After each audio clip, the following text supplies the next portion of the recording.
Bienvenido a mi podcast. Soy Gabriel Grimberg y hoy vamos a hablar de un tema particularmente interesante y de nuestro interés actual para el mundo, para todo y toda la humanidad. ¿Qué vamos a hablar? La economía desde China. ¿Cómo China entiende la economía? ¿Cómo la ve? ¿Cómo se explica? ¿De dónde nace? Economía que nace con este personaje Mao Zedong, la revolución cultural y el gran salto adelante. Que pasa a Deng Xiaoping, la apertura hacia el mundo internacional, hacia el mundo y un capitalismo de Estado disciplinado. Vamos a hablar de la historia que tiene China sobre todos estos dos personajes, su visión económica, cómo lo implementa, qué genera. Vamos a hablar de una postura histórica y vamos a intentar reflexionar y generar un análisis comprensivo de cómo nos afecta hoy, cómo lo entendemos, qué consecuencias tuvieron. Sí, sí. Cómo este país, China, gigantesco, que es para a mi visión la potencia global que tenemos, que China podemos explicar por qué es potencia hoy. ¿Por qué es potencia hoy?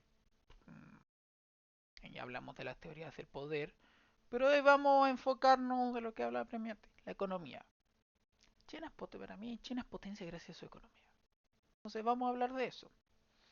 ¿Qué antecedentes históricos tenemos de China en su economía? ¿Cómo llegó a este monstruo de el tigre, el lobo? ¿Cómo lo caracterizamos? Este gran actor, el actor de la economía global. Bueno, partamos, contextualicemos un poco del primer sujeto que vamos a hablar hoy, del primer gran sujeto que influenció la historia moderna china, Mao Zedong. ¿Quién es Mao Zedong? ¿De dónde sale Mao Zedong? Bueno, Mao Zedong fue el líder de China desde la proclamación de la República Popular China en 1949 hasta su fallecimiento en 1976. Mao Zedong es un personaje en sí mismo que da para hablar horas y horas. Pero hagamos una contextualización y un repaso rápido histórico primero. ¿Dónde sale Mao Zedong? ¿Cómo estaba China? Y importantemente, para hablar, vamos a hablar esta contextualización, este repaso histórico, cómo este afectó a Mao para su política las políticas económicas que después implementó. Bueno, historia rápida China. China bajo la China siempre se vio por milenios, por sus dinastías y sus imperios que tenían el centro del mundo. Y en cierta medida lo eran. Tenían estándares de vida, un desarrollo impresionante. Vivían... ¿para qué hablar? Entonces, ¿qué pasa? En el siglo XIX China experimenta lo que nosotros hoy llamamos el siglo de humillación. Que para el pueblo chino, la psique china, es terrible. Bueno, ¿qué no sería terrible para cualquier pueblo? Imagínate, es que si hablamos, es un siglo. Si hablamos de generaciones, son 3 generaciones. Empezó con tu abuelo y va a terminar contigo recién. Es terrible. Entonces, ocurre este siglo de humillación, la dinastía Qin cae, empieza la revolución, la guerra civil china, faccionalismo, regionalismo, división interna. Todo esto es normal en China. Todo ha ocurrido de la milenaria civil, lo milenaria que es la civilización china siempre es cíclica casi. Ocurre un gran imperio, lo controla, guerra civil se desmanta en miles de estados pequeños y todo. Bueno, ¿qué ocurre? Dentro de esta gran fase de faccionalización y guerra civil en China aparece este grupo, los comunistas, que dentro de toda guerra civil post declaración del post salida de el manifiesto comunista y la ideología comunista de Marx, siempre van a aparecer después de eso. Entonces aparece este grupo, los comunistas. ¿Qué ocurre? Guerra civil, lo normal, la década de los 30, van perdiendo, los van acorralando, lo que en ese momento era la facción más importante, los nacionalistas del Kuomintang. Se quedan encerrados en esta provincia, no me acuerdo el nombre, en esta provincia y tienen que lo que hoy llamamos la larga marcha. En la larga marcha murieron aproximadamente 90% de los que la hicieron. 90% es demasiado. Solo uno de 10 sobrevive. Bueno, ¿qué generó esto? Generó que aparezcan nuevos liderazgos. Y en estos liderazgos, Mao Zedong aparece.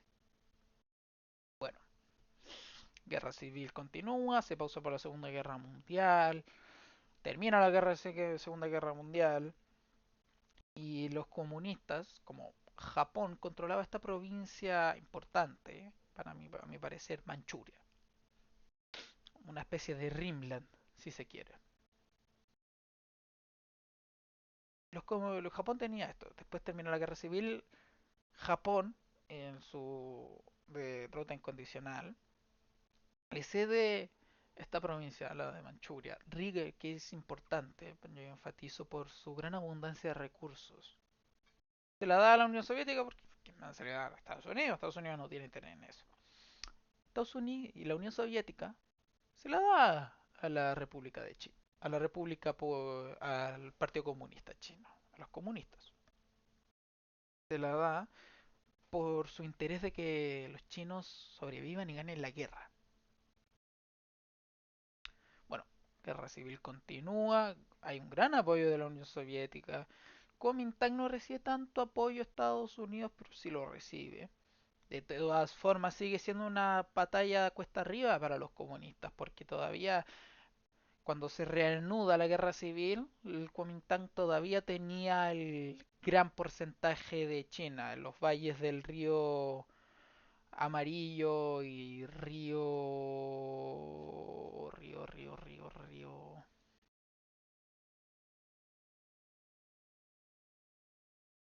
Amarillo y de los valles del río Amarillo y Yangtze.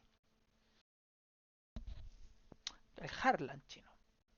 Bueno, pese a todo eso, ganan los chinos. En 1949, Mao Zedong proclama la República Popular China. Bien, llegamos. Ahí ya tenemos el background histórico que nos sitúan en nuestro punto de interés. Bueno, hablemos de la economía china, la planificación, la visión que tenía Mao Zedong para China. Desde, primeramente, Mao Zedong propone lo que nosotros entenderíamos hoy, y en ese tiempo también, de de la visión estándar, tradicional, que tenemos del modelo socioeconómico socialista marxista. Planificación del Estado, centralización de recursos y una reforma agraria. Bueno, todo esto Mao lo llamó, lo denominó y lo ideó con una visión china propia, claramente. Lo que llamó el gran salto adelante. Primeramente, ¿qué es el gran salto adelante? Bueno, el gran salto adelante era la propuesta de Mao para desarrollar e industrializar China económicamente. Insisto, esta visión que salieron, que crecieron los chinos del siglo de humillación, vieron como todo el resto de países avanzaban, y China, lo que para ellos era el centro del mundo, la epítome de la humanidad, estaba en el subsuelo. Bueno, el gran salto adelante, ¿qué consiste? Primeramente, el gran salto adelante fue No, esto es Deng Xiaoping. Primeramente, colectivización total de las tierras. Después, la sustitución de tecnología de trabajo en masa. Una fiebre por el acero. Bueno, ¿qué es esto? Básicamente. La agricultura china siempre fue masiva. El arroz. China es gigante, insisto, es gigante, gigante, gigante. Entonces, ¿qué pasó? Todas las tierras que en ese momento eran privadas de China pasaron a ser del Estado. Cero. Todo pasó a ser del Estado. No dejó, se prohibió por completo la agricultura privada. Entonces, el campesinado ya establecido ahí fue despojado. Lo echaron de sus tierras. Fueron agrupadas forzosamente en lo que hoy se llamó las comunas populares. Un plan tan masivo que piénselo. En 1958 se crearon 25.000 comunas. Cada comuna fue conformada por 5.000 familias que debían compartir el trabajo y los recursos. 25.000 comunas en un solo año, que cada comuna era 5.000. Si hacemos el cálculo rápido, 25.000 por 5.000 son 125 millones de personas. Bueno, ¿cuál era el punto de toda esta colectivización y esta fiebre? Ah, se me olvidó. Esta fiebre del acero. La idea del Partido Comunista Chino y de Mao Zedong con el gran salto adelante era producir acero como locos, locos, toneladas. Todo de lo que hablamos, esos 125 millones de personas, todos tenían que estar trabajando sobre el acero. ¿Cuál era la idea? La idea estándar, como querían hacerlo tan rápido, no tenían tiempo para hacerlo como fue en Occidente, de poner una fábrica gigante y hacerlo ahí, bla, bla, bla. No, para hacerlo rápido, viendo la inmensidad y cantidades exageradas y estúpidas de población china, ¿qué hicieron? Pusieron a todas esas personas que desplazaron, profesores, abogados, médicos, se les quitaron su trabajo, se lo pusieron ahí, un altón, desarrolla cero. Estas son sus cuotas, estos son sus plazos, trabaje. ¿Cómo se escucha? Qué cosa de loco. ¿Aquí tiene una fundición? Traje. La idea central era producir acero para tener durante décadas toneladas para lo que ameritaba ser una nación desarrollada. Esa era la visión de Mao y del Partido Comunista Chino en ese entonces. Bueno, el otro punto es la colectivización total. Dentro de estos campesinos, de estas personas que movieron, desplazaron, además de tener una fundición en el patio de su casa, además tenían que tener un desarrollo agrícola. Tenían que producir para ellos mismos, pero también para exportar, para mostrar que somos una nación rica, para pagar sus deudas con la Unión Soviética, pero más que nada los chinos también tienen, como ya hablaba, tienen su orgullo. Entonces, si tú decías en el centro del mundo, bueno, nosotros no podemos depender de la Unión Soviética, nosotros no podemos, nosotros tenemos que ser los líderes del mundo, del comunismo global. Entonces, además de esta idea de industrialización patio de su casa, esas mismas personas tenían que trabajar la tierra, no solo para ellos para comer, sino para exportar y también tener un desarrollo económico. No puedo dejar de enfatizar la cantidad brutal de gente que se movió en ese momento. Cada una de esas personas tenía dos trabajos: producir acero, producción agrícola, producción industrial, producción agrícola. Sus demandas también eran en esta idea de un desarrollo acelerado, quinta meta lechala, quinta, sexta, séptima, 130 kilómetros por hora para alcanzar a las demás potencias. China, te insisto, siglo de humillación. Venía un siglo atrasado. Bueno, esa era la idea original. Todos tenían que producir, todos. Y en ambos. Lo que el concepto oficial, la idea oficial del régimen, caminando a dos piernas. Caminaba una pierna industria, otra agrícola. Caminaban en conjunto, ambas. Desarrollar la industria y la agricultura al mismo tiempo. Ser un Estado moderno en ambos frentes. Y en escalas distintas, tanto a nivel de campesinado, pequeña escala, con los grandes proyectos y visiones estatales que proponía el Partido Comunista Chino y Mao Zedong. Bueno, ¿qué ocurre? Esta política del gran salto adelante, yo la descubriría como un fracaso rotundo y total. Y uno de los mayores desastres que ha tenido la humanidad a escala. Simple escala, mayores desastres que hemos sufrido como especie.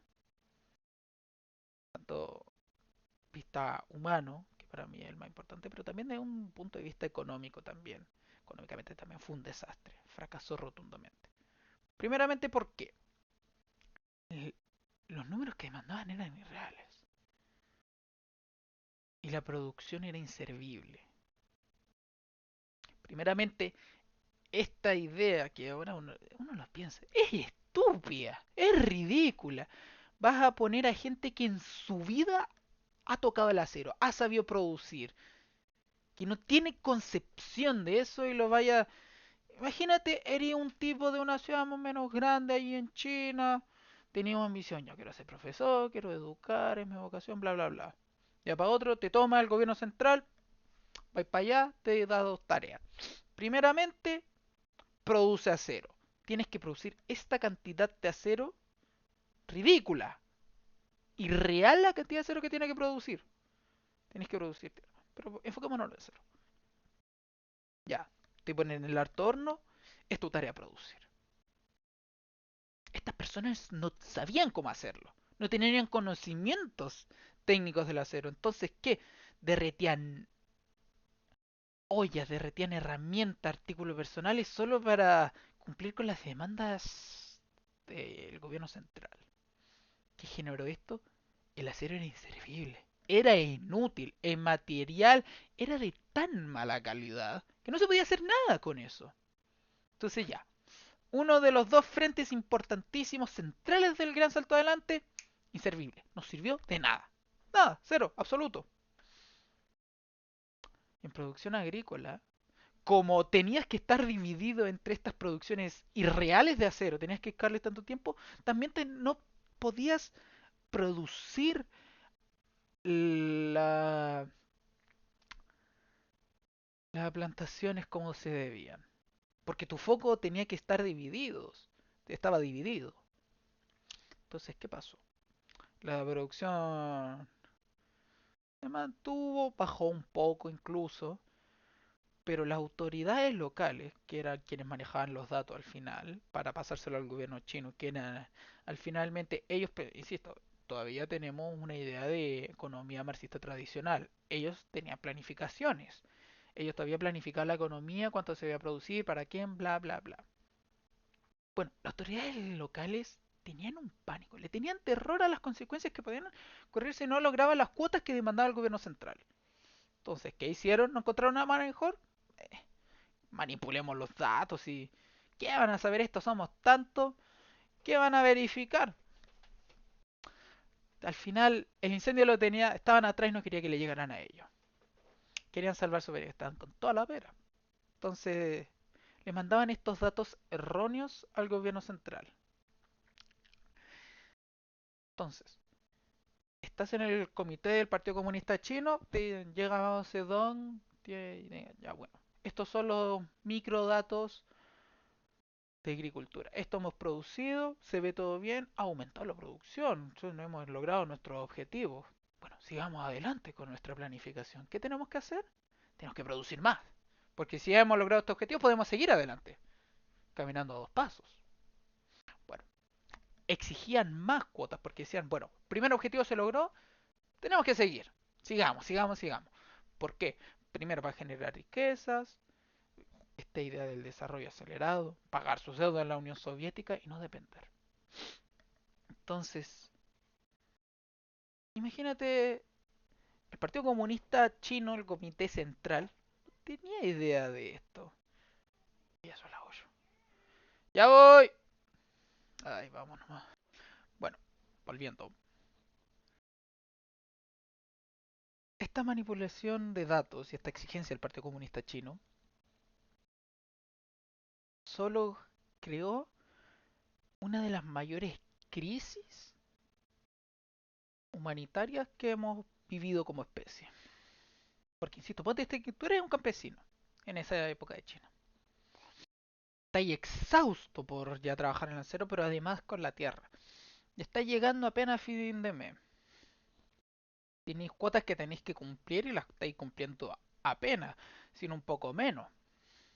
Entonces, ¿qué pasa? Llegan y te exigen más. Y tú simplemente no puedes. ¿Por qué te exigen más? Porque quieren exportar más. Entonces va a haber menos para ti. Y esto se repitió y con las escalas que son China, se estima que murieron por inanición entre 15 y 55 millones de personas. Generalmente la estimación más precisa lo ponen alrededor de 30, pero pongámonos en el caso más maximalista y desastroso, ya terrorífico y terrorífico y más maximalista terrorífico. 55 millones de personas. Es un montón. Entonces, costo humano, uno de los mayores muertes, una generación, básicamente una generación entera. Para China eso puede pensar no es tanto, como la población, pero son 55 millones de personas. Acá en Chile y esto ocurrió en la de los 50, fines de los 50, inicios 60.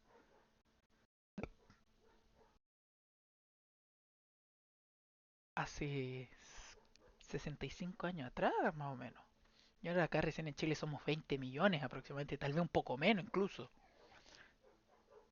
Población de China tiene que multiplicarse 2 veces y media recién para alcanzar la cifra de muertos. O sea, tenés que tener tú, tener a un clon tuyo al lado y la mitad de alguien más.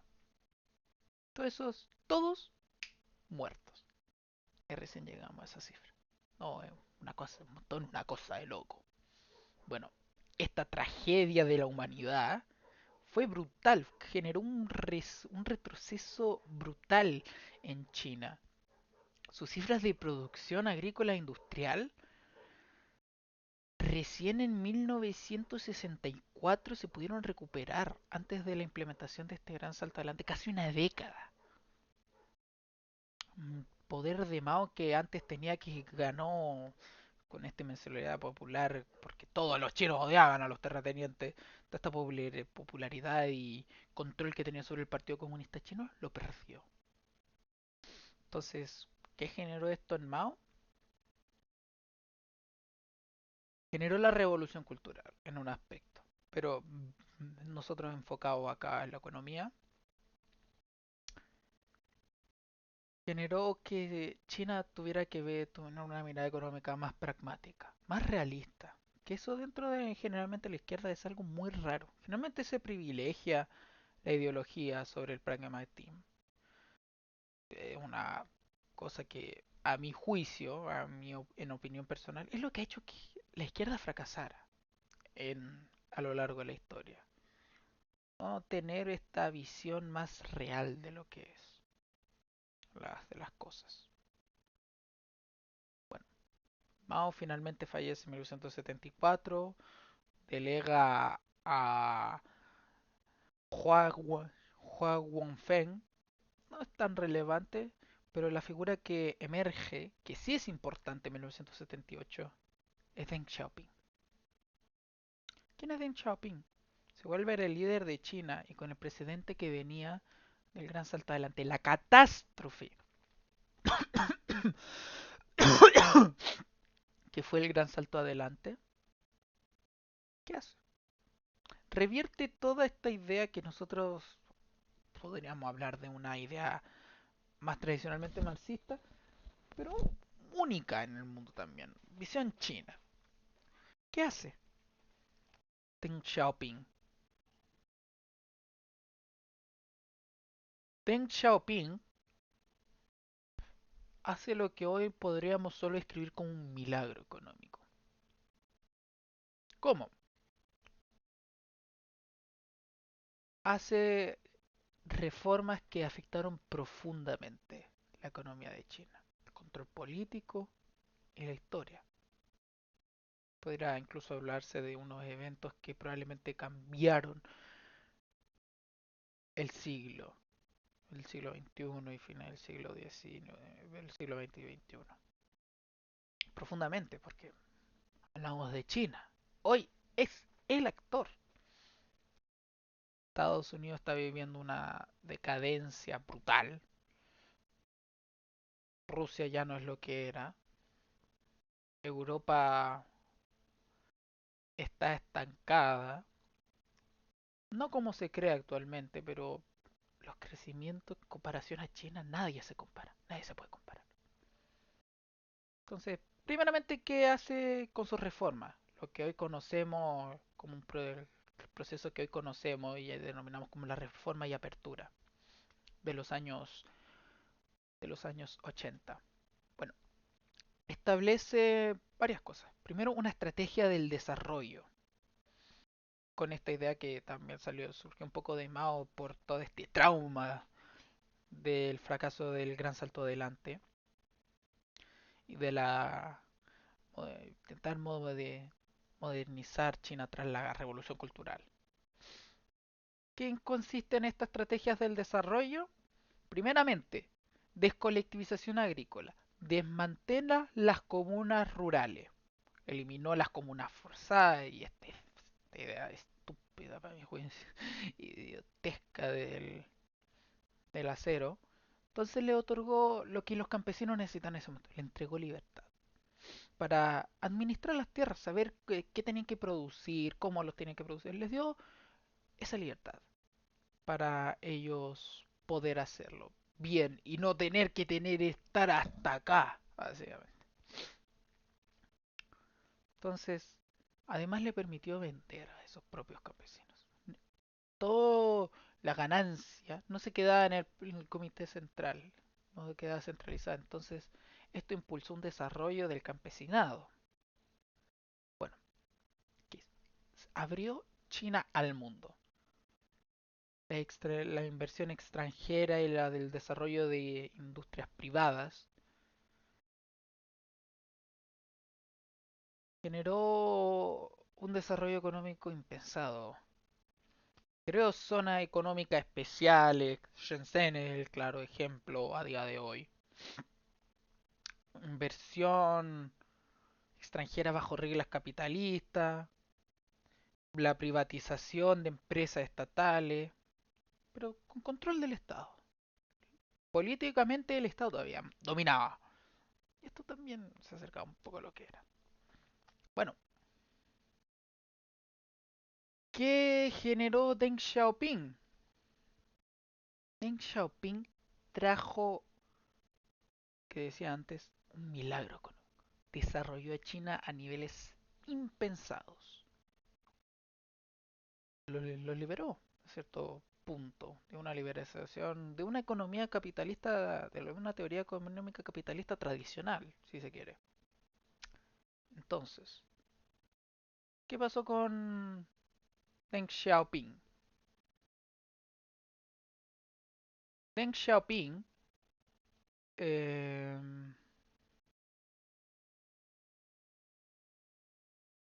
¿cuándo muere Deng Xiaoping? Fallece finalmente.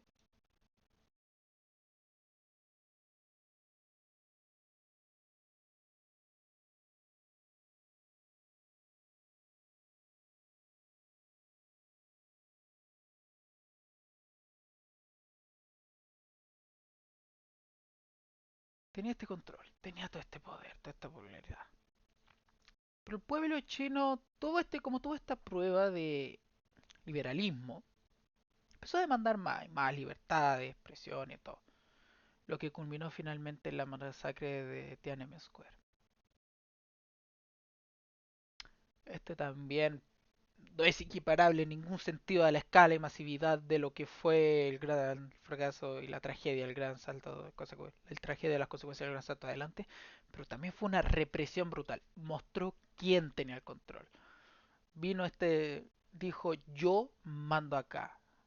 El Estado chino dijo yo soy acá. Nadie me va a cuestionar. Bueno, ¿qué generó esto?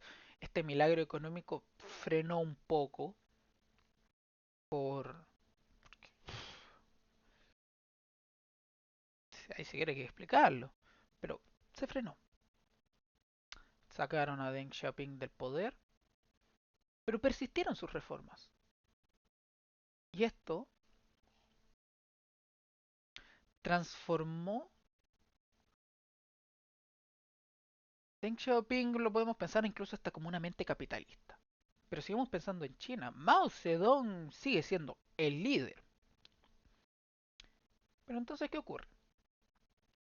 Las reformas de Deng Xiaoping trajeron el capitalismo. Trajeron la idea de la inversión extranjera y exportar. Entonces, todo bajo nombre China es una economía capitalista, si uno lo piensa. Porque lo puede ser. Insisto, la escala y números de China son sin sentido. Entonces, ¿quién puede competirle? Al final, el capitalista tiene ante todo la rentabilidad, la ganancia. Puede ser el régimen, no le gustan los regímenes autoritarios o opresores. Pero si el infierno es rentable, voy a ir igual porque mi ganancia está primero. Entonces, ¿qué ocurre?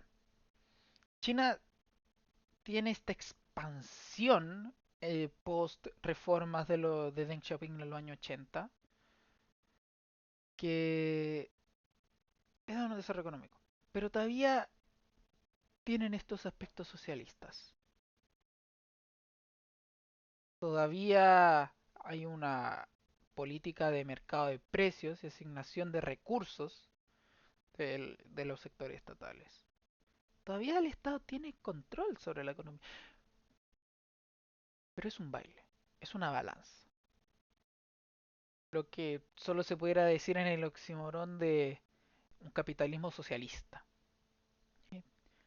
El privado, la economía socialista y la capitalista, la ideología capitalista y la ideología socialista, bailan, se complementan y se balanzan. Hay un equilibrio. ¿Para qué? Crear el Estado moderno, la economía moderna de China. Lo que podemos llamar capitalismo de Estado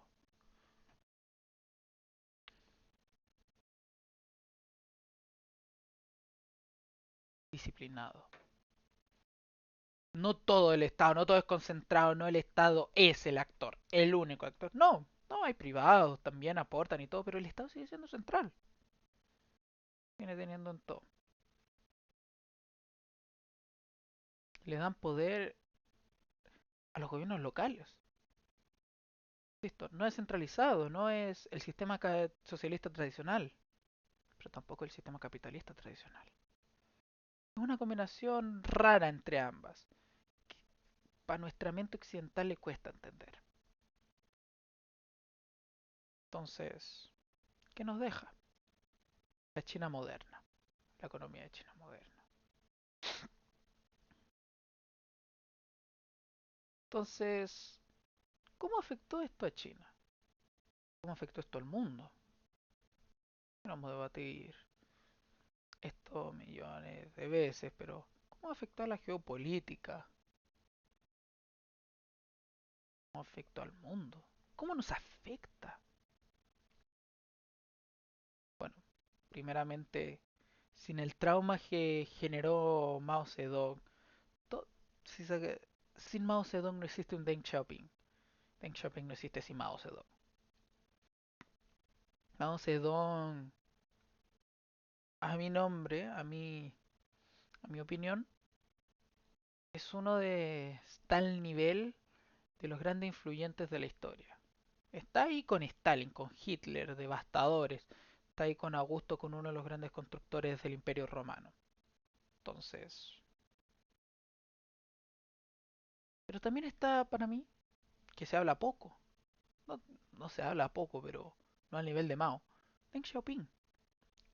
Que Deng Xiaoping vio a Mao, vio todo lo que dejó Mao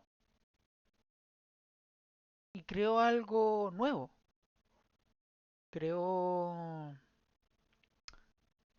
diré algo hasta algo fantástico. No fantástico, así que digo, bueno, pero sí algo de fantasía me refiero, algo de fantasía. Una China de fantasía, te diría yo. ¿Por qué? Porque China vino de Mao 55 millones de personas, a veces se estima que murieron. Es un montón. Sacó de eso y trajo una China moderna. Una China que era lo que envisionaba finalmente Mao. No solo igualar a las potencias que había en el mundo, superarlas. Ahora, claro, podemos estar en el debate de si China ya superó a Estados Unidos o no. Estados Unidos ha estado viendo un declive desde... ¿Cuándo podríamos decir un declive si lo pensamos? A mí si me preguntan, desde la era Bush. El 11 de septiembre Estados Unidos se volvió paranoico. Mal. Eso yo lo digo por forma exterior, porque si hablamos de forma interna, Estados Unidos, su declive, aunque no fue aparente en ese momento, para mí ahora lo es con la era Reagan, con las reformas de Reagan. Pero si lo miramos, el declive realmente Estados Unidos empezó desde Bush, coincidiendo con el florecimiento de China. Entonces, ¿qué estamos hablando acá? ¿Qué estoy diciendo acá? Deng Xiaoping fue el primero y el que implementó lo que permitió que China se volviera lo que es hoy. Y afectó al mapa, afectó a la sociedad de formas que todavía no está costando creer. Insisto, se habla de China, podemos debatir China si es la potencia o no, pero nadie cuestiona que lo va a hacer. La decadencia del imperio americano es evidente. Entonces, contingencia se habla, ¿ya China superó a Estados Unidos? No, lo superó antes. No, todavía no lo supera. Pero todos sabemos, inconscientemente, hasta el defensor más leal de Estados Unidos sabe que China va a superar eventualmente a Estados Unidos. ¿Cómo no? Todo está a favor de China. Pero si lo pensamos, ¿de dónde nace esto? Deng Xiaoping. ¿Cómo lo podemos, entonces, lo que me están exigiendo acá, un poco atado de mano, a la geopolítica, al poder, al territorio? Como autores como Kaplan y Chung Han hablan de China desde la modernidad, desde este siglo. Ellos no hablan a China de tal forma y tal forma. Kaplan mira a China de tan tal. Chulhan chino mismo. La China sí. Esto, a mi conciencia, es consecuencia provocada por la reforma de Deng Xiaoping. Deng Xiaoping para mí es el actor del siglo, de la mitad del siglo XX y siglo XXI de la economía mundial. Él lo transformó. ¿Por qué? Puedo tener esta visión muy personalista. No me gusta, sinceramente, pero si tuviéramos que resumirlo, acoplarlo de alguna forma, él lo implementó. Él lo hizo. Él era el líder y el que lo ideó. Entonces, bueno, para concluir, ¿qué hemos hablado acá? ¿Qué podemos sacar de esto? Vimos cómo China, ¿por qué se necesitaba esta revolución? ¿Qué antecedentes llevaron a que llegara Mao Zedong? por qué Mao Zedong hizo lo que hizo y, por, y lo que hizo, cómo terminó, el desastre que terminó. Y de ese desastre, tal como un ave fénix, trajo a la China moderna. El personaje de Mao Zedong trajo a Deng Xiaoping. Y Deng Xiaoping trajo, creó, no solo trajo, creó algo que era, uno piensa, es una contradicción. Un Estado capitalista socialista. Pasamos toda una mitad de un siglo, del siglo XX, de la Guerra Fría peleándose por eso, contra esos dos. Uno los mira, son opuestos. Estados Unidos, la Unión Soviética, capitalismo socialista, el privado con el Estado. Bueno, viene Deng Xiaoping, piensa, bueno, no, combinémoslo, saquemos a ambos.